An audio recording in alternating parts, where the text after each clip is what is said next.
kepemimpinan baru saat ini yang terhormat, yang sama kita hormati Bapak Presiden Haji Prabowo Subianto, saudara bisa selalu mengedepankan ayat suci di atas ayat konstitusi. Nah, jadikan Indonesia ini berkah. Kami seluruh rakyat akan dukung Bapak.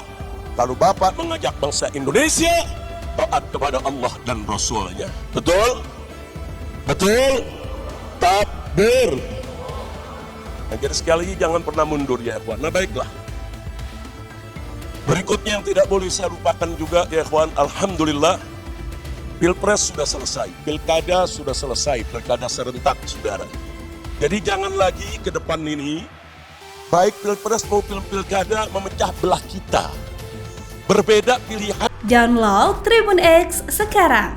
Menghadirkan lokal menjadi Indonesia.